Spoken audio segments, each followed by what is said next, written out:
Bonjour, je suis Guylaine, Moi, je suis Bianca et on a fait le livre Une langue qui a du chien. la petite histoire du bruxellois. On s'est rencontrés sur un projet d'école où j'étais en master de journalisme et Bianca en master de BD. Et on avait un sujet sur les langues à faire qui mêlait BD et journalisme. Et on a eu d'abord les étudiants en BD qui ont présenté tous leurs travaux. Et j'ai vu les travaux de Bianca, j'ai complètement flashé dessus et je suis allée directement la voir. J'étais partie sur les accents à Bruxelles, qui sont tous différents et qu'on entend vraiment partout dans la ville. Et de fil en aiguille, on est arrivé au dialecte bruxellois. Et de prime abord, c'était pas du tout quelque chose qui m'intéressait, la BD journalisme, parce que je raconte des histoires très fantaisistes et j'ai un style un peu magique, tout ça, donc faire des choses qui étaient très terre à terre, donc du journalisme, c'était compliqué pour moi. Et en fait, au final, la rencontre, je pense, de ton côté très pragmatique et parler de la réalité, et moi, mon style plus inventif et presque enfantin même. En fait, je pense que je me suis autorisée à apporter une légèreté à ce thème. Et du coup, ça, je pense que c'est ce qui fait la spécificité de ce livre. Puis ça donnait un petit coup de neuf à un sujet qui peut paraître Mm. un peu vieillot et qui est un peu désuet plutôt. Ça a été un exercice assez intéressant de réussir à rendre ça. En tout cas, pour que je dessine, il faut que je rentre dans une histoire un peu rocambolesque. Et je pense qu'il a fallu que ça se transforme comme ça. Et c'est passé par, je pense, ces deux petits personnages, donc les deux oisillonnes qui se baladent dans Bruxelles. Et au final, Bruxelles devient leur terrain de jeu.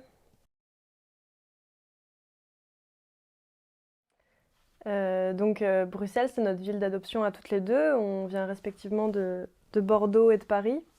Et on avait envie de découvrir un peu, de s'intéresser à la ville dans laquelle on est venu étudier. Donc c'est comme ça que ça a commencé aussi. Oui, et puis finalement, le problème des dialectes qui disparaissent, c'est assez universel, ça s'applique pas qu'à Bruxelles. Bruxelles est une ville vraiment spécifique parce qu'elle est enclavée en Flandre, elle est officiellement bilingue, mais en réalité, elle est cosmopolite et multilingue. C'est vraiment, on entend parler français, on entend parler flamand, mais on entend parler anglais, arabe, espagnol, italien, on entend vraiment tout dans Bruxelles. Et c'est pas forcément parce que c'est touristique, c'est parce que les habitants de Bruxelles, les nouveaux Bruxellois sont vraiment de partout.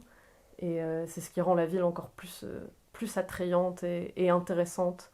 Et je pense qu'aussi s'intéresser à ce sujet, enfin, c'est un truc que je crois que c'était Jean-Jacques de Ghent qui nous l'avait dit, mais il faut que ce soit. Enfin, parfois, les personnes qui sont bruxellois et qui sont d'ici ne s'intéressent plus justement à ces dialectes, et peut-être qu'il faut que ce soit des personnes extérieures qui viennent pour avoir un regard nouveau là-dessus. On a commencé l'enquête un peu comme deux bonnes touristes lâchées dans Bruxelles. C'est-à-dire qu'on est parti dans les Marolles, parce que tout le monde dit que c'est vraiment le berceau du bruxellois, sur la place du jeu de balle, avec le marché aux puces. Et là, on a vraiment fait le tour. On est allé dans des vieux cafés, on a interviewé des gens du coup assez âgés qui parlaient encore le bruxellois. Et on est vraiment parti de là, et au fur et à mesure, on s'est renseigné sur l'histoire de la ville, de ce qu'il avait construit, des gens qui étaient passés dans la ville. Je pense que c'est quand on a commencé ouais, à les rencontrer que les images ont commencé à apparaître, en tout cas pour moi. Je sais que quand on a rencontré Joske Malbec, par exemple, c'était un personnage haut en couleur. Rien que quand on est arrivé, il nous a raconté une fable, et d'ailleurs, il raconte des fables sur YouTube. Son intérieur était trop extravagant, sa femme est marionnettiste. Enfin, c'était vraiment. À partir de ce moment-là, je trouve qu'il y a eu vraiment un déclenchement. Puis je pense que ce genre de personne aussi a un peu inspiré pour le ton du livre, qui est un peu ouais, léger, rigolo. On veut pas donner un cours de bruxellois Et ouais, barbant avec des gens exactement. qui peuvent s'endormir dans le fond. On voulait raconter un peu des blagues et disséminer des mots de bruxellois pour que les gens en apprennent plus et sur le dialecte, mais aussi un peu comment le parler. Moi, mon mot préféré dans le lexique du bruxellois, je dirais que c'est la zouanze. Et la zouanze, c'est l'humour typique à Bruxelles. C'est faire une blague à quelqu'un, le tourner un petit peu en dérision, gentiment toujours. Et c'est essayer lui faire croire une histoire assez extraordinaire, la tirer le plus possible sur la longueur. Et pour à la fin qu'il se rende compte qu'il s'est bien fait avoir.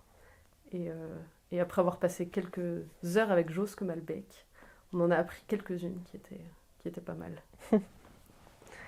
Et moi, je pense que c'est clette. C'est un peu une expression pour dire idiot. Et c'est ah, quelle clette celui-là, où il a fait ça comme une clette. Je sais pas, je trouve ça vraiment trop mignon.